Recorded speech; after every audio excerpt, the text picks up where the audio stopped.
ಎಲ್ಲರಿಗೂ ನಮಸ್ಕಾರ ನಮಸ್ಕಾರ ನಮಸ್ಕಾರ ಅಮ್ಮ. ಅಯ್ಯೋ ನನಗಂತೂ ಹಾರ್ಟಲ್ಲಿ ಹಾರ್ಟು ಒಂಥರ ಆಗೋಗುತ್ತೆ. ಆದರೂ ಏನು ಟೆನ್ಷನ್ ತೊಗೊಬಿಡ್ಬೇಡ್ರಿ. ಈಗ ನಾನು ನಿಮ್ಮ ಪ್ರೀತಿಯ BTSನ ನೋಡಿ ಗೋವಿಂದ ಮಾಡಿಬಿಟ್ಟಿನಿ. ಗೋವಿಂದ ರೇ ಗೋವಿಂದ ಅಂತ ನೀವೇನು ಕೇಳ್ತೀರಾ? ನಮ್ಮ ಮನೇಲಿ ಧಾಮ್ ಧೂಮ್ ಅಂತ ಸಂಕ್ರಾಂತಿ ಕ್ಲೀನಿಂಗ್ ಸಂಡೆಯಿಂದ ಸ್ಟಾರ್ಟು. ನಿಮ್ಮ ಮನೇಲಿ ಅಂದರೆ ಹೇಳಿ, ನಮಗೂ ಹೇಳಿ. ಹಂಗೆ ನಿಮ್ಮ ಹಿಂದಿ ಬಿಗ್ ಬಾಸ್ ಆಗಲಿ ತಮಿಳ್ ಬಿಗ್ ಬಾಸಲ್ಲಿ ಯಾರು ಇಷ್ಟ ಅವ್ರನ್ನ ಹೇಳಿ ನೋಡಿ.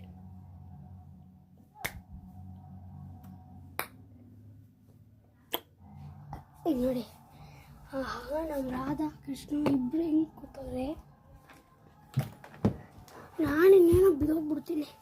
ನೋಡಿ ಇಲ್ಲಿ ಮಂಚ ಐತಲ್ಲ, ಅದನ್ನೀಗ ಹೋಗ್ತಾಯಿದ್ದೀನಿ ನೋಡಿ. ಹೋಗ್ಬಿಟ್ರೆ ಹಾಗೆ ಬಾಯ್.